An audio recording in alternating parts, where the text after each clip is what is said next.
میرا سر بری طرح چکرا رہا تھا۔ میں ایک ایسی مصیبت میں پھنس گئی تھی کہ جس سے نکلنا مشکل تھا۔ میرے پاس کوئی دوسرا راستہ نہیں بچا تھا۔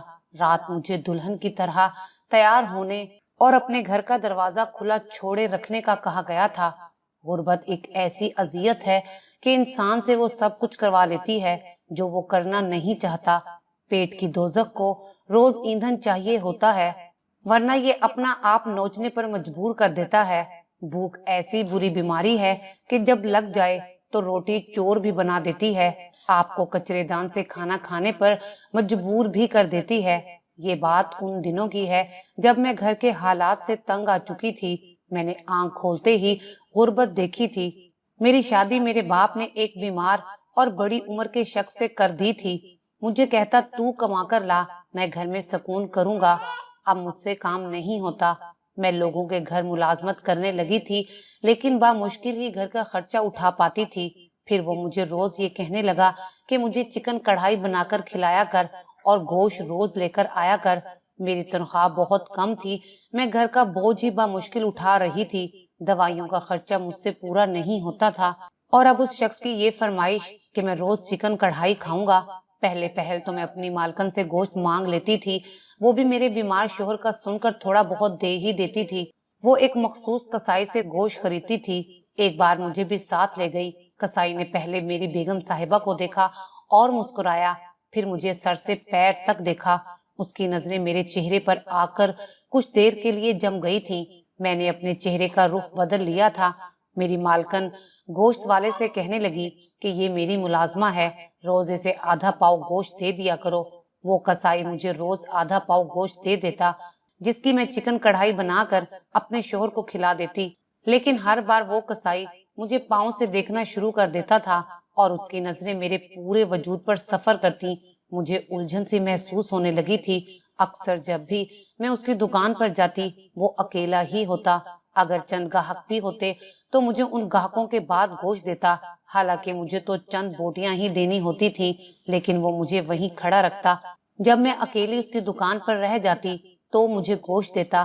اب وہ ہر بار مجھے شاپر پکڑاتے ہوئے میرا ہاتھ پکڑ کر دبا کر چھوڑ دیتا۔ جب میں اسے غصے سے دیکھتی تو ایک کمینگی سی مسکراہٹ ہنسنے لگتا۔ میں تیور چڑھائے واپس چلی جاتی۔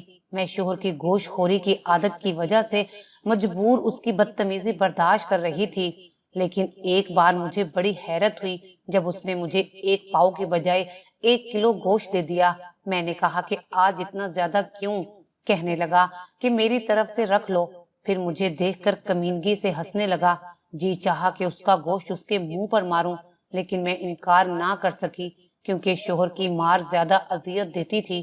گوشت نہ ہونے پر وہ مجھے جانوروں کی طرح مارتا تھا۔ ویسے تو میرا شوہر بیمار تھا، کمزور بھی تھا، لیکن جب مجھے اندھا دھند مارتا تو نہ جانے اس بڈھے میں کہاں سے اتنی طاقت آ جاتی تھی۔ میں نے سوچا کہ اگر کسائی مجھے دیکھتا ہے تو دیکھتا ہی رہے، کم از کم آج مجھے بھی گوشت کھانے کو تو ملے گا، روز تو بڈھا ہی کھا جاتا ہے۔ میں نے بھی ذرا سی پھیکی مسکراہٹ اس کی طرف اچھال دی، وہ اسی میں خوش ہو گیا۔ میں نے گوشت کا شاپر اٹھایا اور جانے لگی تو کہنے لگا، سنو لڑکی۔ میں نے پلٹ کر اس کی طرف دیکھا تو بولا، کل پھر سے آ جانا، پورا 1 کلو گوشت دوں گا، تم میرے ہوتے ہوئے عیش کرو، جی بھر کر کھاؤ۔ میں نے اس بات پر سر ہلایا اور چلی گئی۔ مجھے نہ جانے اس کسائی پر غصہ آنے لگا تھا۔ اچھا خاصا موٹا تھا، پھر عمر بھی 50 کے لگ بھگ تھی، سر پر ہر وقت تیل، آنکھوں میں سرما۔ اسے دیکھ کر مجھے وحشت سی ہوتی تھی۔ میں اس وقت مجبور تھی، میں خود دبلی سی تھی، عمر 22 سال تھی۔ میاں مجھ سے 12 سال بڑا تھا اور بیماری کی وجہ سے بال سفید ہو گئے تھے۔ جسم اس کا لاغر سا تھا، ہر وقت چڑچڑا سا رہتا، جب دیکھو غصہ کرتا رہتا تھا۔ باپ نے زبردستی میری شادی اس کے ساتھ کر دی تھی، مگر وہ عورت کی کمائی کھانے کا عادی تھا۔ میں نے آج آدھا کلو گوشت بھون کر پکایا۔ میاں کو یہ نہ بتایا کہ گوشت والے نے مجھ پر مہربانی کی ہے۔ میں نے میاں کو اتنا ہی گوشت ڈال کر دیا جتنا روز دیتی تھی، باقی کا خود پیٹ بھر کر کھایا۔ واقعی گوشت کھانے کا بھی اپنا ہی لطف ہے۔ پہلے تو میں سوچ چکی تھی کہ اب گوشت لینے نہیں جاؤں گی، کم بخت، پھر سے اپنی غلط نظریں مجھ پر جمائے گا۔ لیکن جب مالکن کے گھر سے باہر نکلی تو آنکھوں کے سامنے تازی کٹی ہوئی مرغی نظر آئی۔ نہ جانے کیوں میں اپنے قدم روک نہ پائی تھی۔ شاید ہم غریب بھی بھوکے پیٹ کی وجہ سے لالچی ہو جاتے ہیں۔ سامنے گوشت اور مرغوب غذائیں دیکھ کر آنکھیں خود سے حسرت بھری ہونے لگتی ہیں۔ اگر کوئی ان چیزوں کو مفت میں دینے کی آفر کرے تو کسی بھوکے کتے کی طرح دوڑ کر اس کے پاس چلے جاتے ہیں۔ میں بھی ایسی ہی ایک غریب تھی، لیکن یہ نہیں معلوم تھا کہ اپنی ضرورت کے لیے ایسے جال میں پھنس جاؤں گی۔